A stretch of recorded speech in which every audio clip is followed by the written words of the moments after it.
Good morning, student of class 10th. In the previous video, I have taught about how to balance the chemical equation. Today, we will learn about the type of chemical reaction. आज हम पढ़ेंगे कितने प्रकार के chemical reaction होते हैं. So, first one is combination reaction. Combination reaction.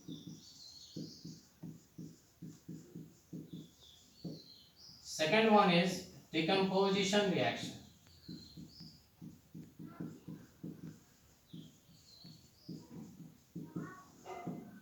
Third one is displacement reaction.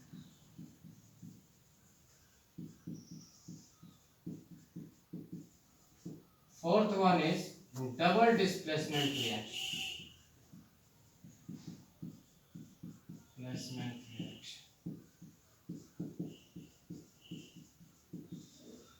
Fifth one is oxidation and reduction.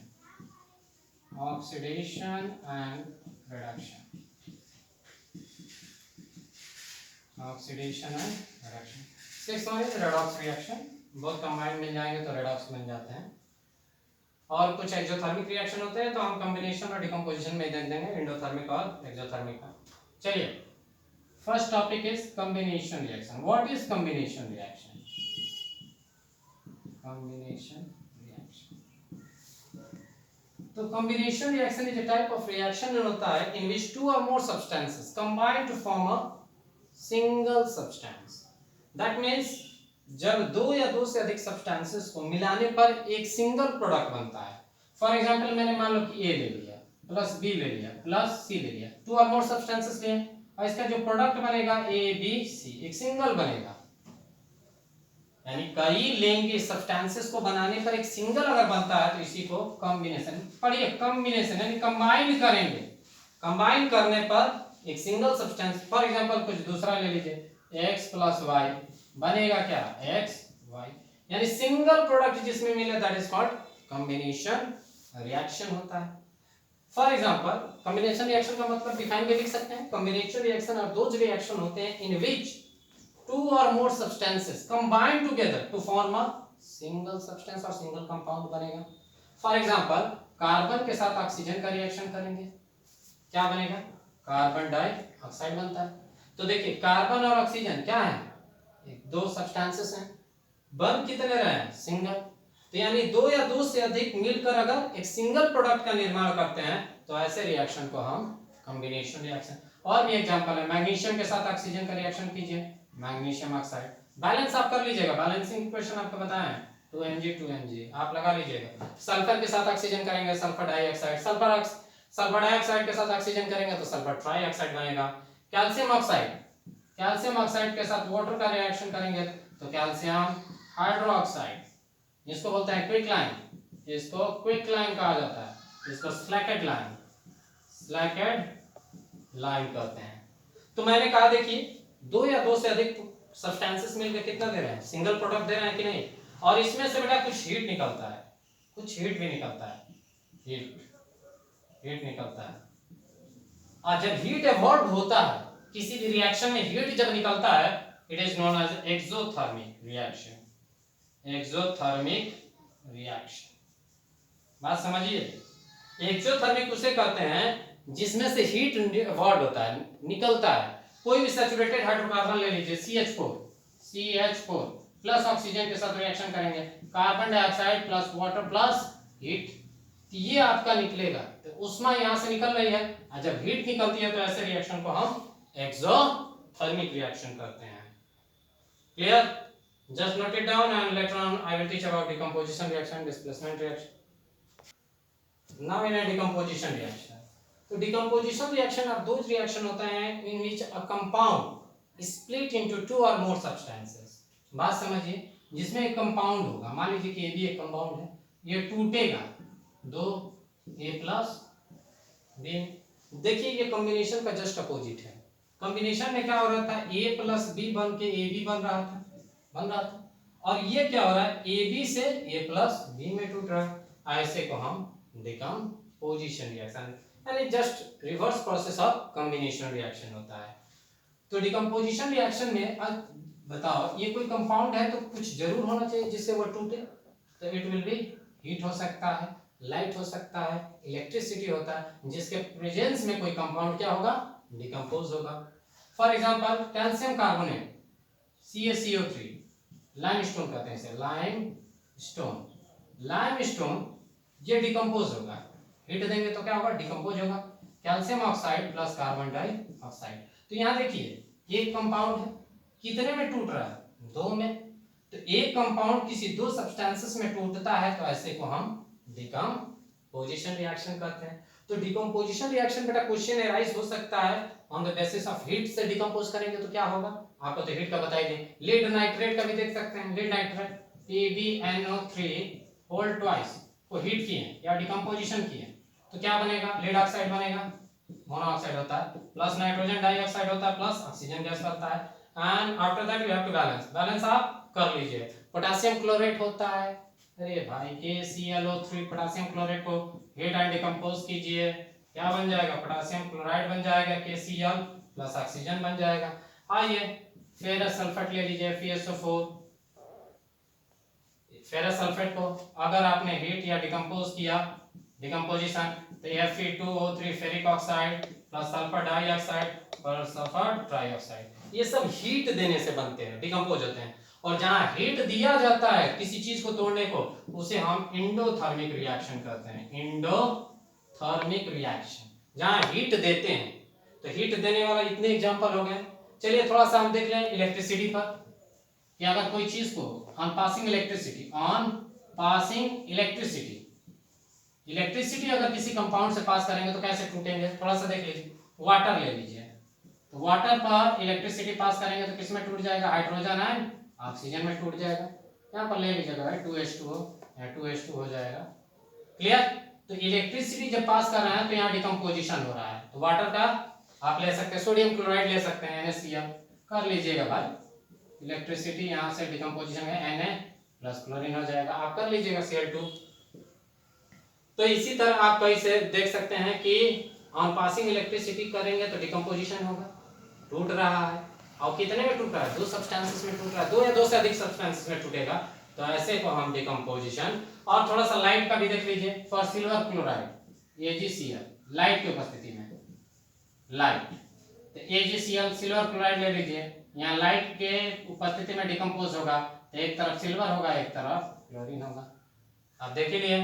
तो light की उपस्थिति में एक एग्जांपल हो गया, इलेक्ट्रिसिटी में भी हो गया और हीट में भी हो गया, यानी तीन तरीके से आपसे क्वेश्चन अराइज होगा कि राइट या give some example of decomposition reaction on the basis of heat, electricity and light. You can write like this and just note it down. Now displacement reaction. तो डिस्प्लेसमेंट रिएक्शन क्या होता है, displacement reaction और Dooj reaction होता है in which higher reactive metals displaces the less reactive metals. You have already learned in class 8 or 9 about the reactivity of the seed. Element का जो reactivity होता है उसके बारे में आपने पढ़ा होगा, कौन क्या होता है। तो डिस्प्लेसमेंट रिएक्शन उस रिएक्शन को कहते हैं in which higher reactive metal displaces the less reactive metal, जिसमें से जो हायर होगा वो डिस्प्लेस कर देगा लेस रिएक्टिव मेटल में। तो आपको रिएक्टिविटी सीरीज पता होनी चाहिए, क्या होता है रिएक्टिविटी सीरीज, तो आपको रिएक्टिविटी सीरीज पता होना चाहिए। केदारनाथ का कैल्शियम का माली आलू जरा फीका पकाता फीका या फिर पकाता है पकाता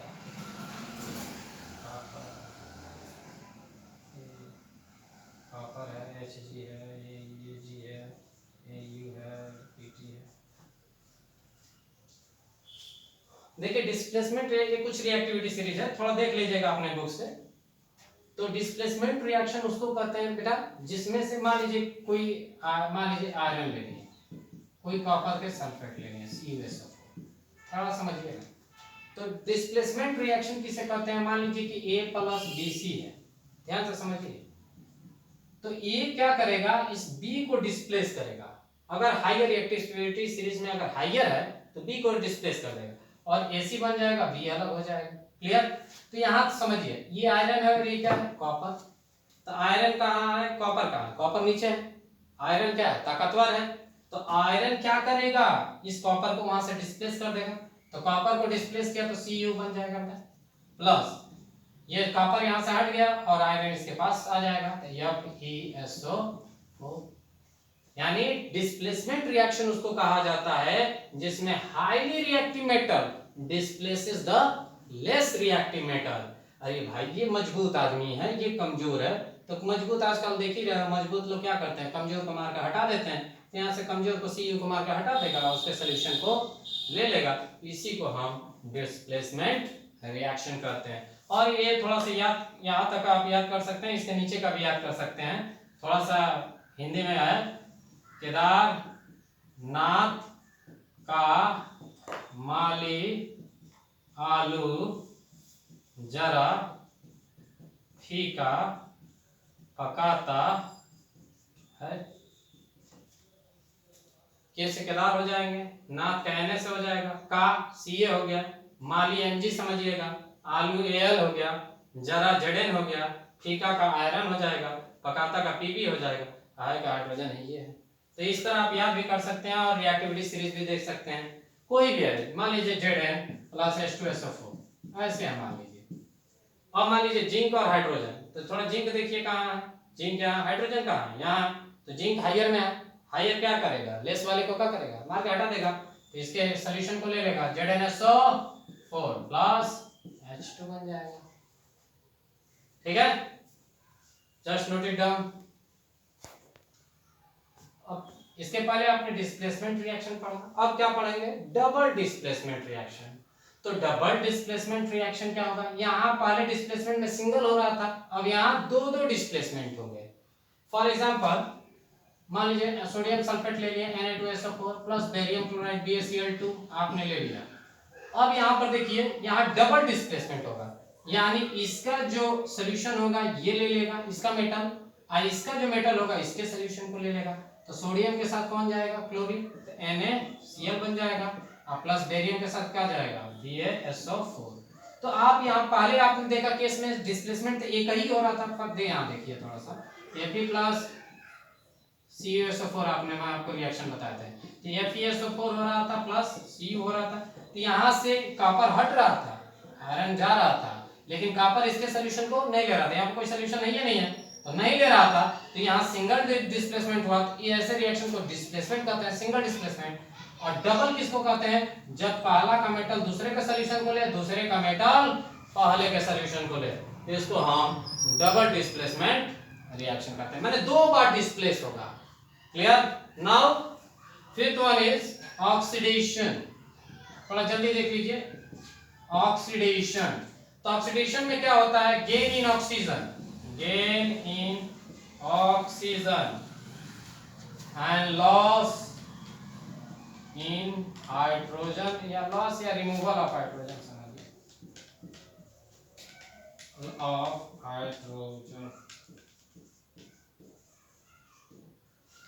loss in hydrogen या removal of hydrogen या gain in oxygen। तो कॉपर के साथ ऑक्सीजन के साथ रिएक्शन किया, थोड़ा समझिएगा, कॉपर के साथ ऑक्सीजन का रिएक्शन किया तो कॉपर ऑक्साइड बन गया, थोड़ा ध्यान से देखिएगा। तो ऑक्सीडेशन क्या होता है, गेन इन ऑक्सीजन। यहाँ कॉपर अकेले था, यहाँ पर जब प्रोडक्ट बना तो यहाँ क्या मिल गया, ऑक्सीजन आ गया कि नहीं। देखिए कॉपर था, यहाँ पर क्या मिला, ऑक्सीजन मिला, तो यहाँ गेन इन ऑक्सीजन हुआ कि नहीं। यहाँ कॉपर सिंगल था, यहाँ जो प्रोडक्ट बना वहाँ ऑक्सीजन आ गया, तो गेन इन ऑक्सीजन हुआ, और गेन इन ऑक्सीजन होता है ऐसे को क्या कहते हैं, ऑक्सीडेशन कहते हैं। और भी कुछ एग्जांपल ले सकते हैं, HCl है, HCl है, तो H किसमें टूटेगा, H2 प्लस Cl2 में, ये भी ऑक्सीडेशन के उदाहरण है। तो ऐसे कई उदाहरण होंगे हाइड्रोजन सल्फाइड के। कुछ रिडक्शन के थोड़ा देख लीजिए, रिडक्शन में क्या होगा थोड़ा समझ लीजिए, रिडक्शन में क्या होगा, उल्टा होगा। यहाँ गेन इन ऑक्सीजन है तो वहां removal of oxygen, removal of oxygen. और दूसरा पॉइंट, और आपका दूसरा पॉइंट क्या होगा, removal of oxygen and gain in hydrogen. ये आपका रिडक्शन हो जाएगा, उल्टा इसका कर देना ऑक्सीडेशन का। नोट कीजिए, उसके बाद इसके एग्जांपल बता रहा हूं।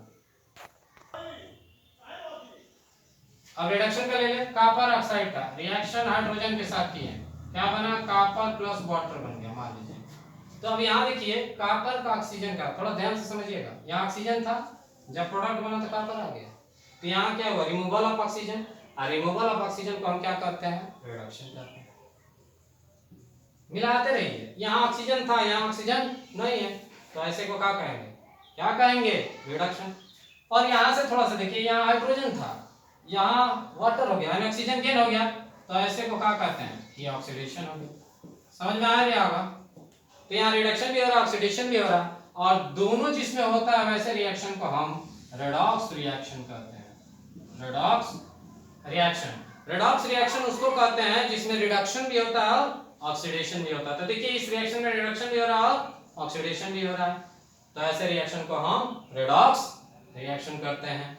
तो अब यहाँ तक तो आपने सभी रिएक्शन के बारे में थोड़ा जान लिया, कौन सा क्या रिएक्शन होता है, exothermic, endothermic, combination, displacement reaction and all those reactions आपने पढ़ लिया, double displacement reaction, and on the next day I will teach you about the oxidation effect which are used in our daily life। जो daily life में हमारा जो oxidation का effect होता है वो क्या क्या प्रभाव हमारे पर डालता है, और इसको लर्न, जितने भी रिएक्शन बताया हूँ लर्न कीजिएगा और इस पर कमेंट कीजिएगा कि आपको समझ में आया कि नहीं, और जिस रिएक्शन को आप नहीं समझे हैं on the next day I will solve your problem. Thank you.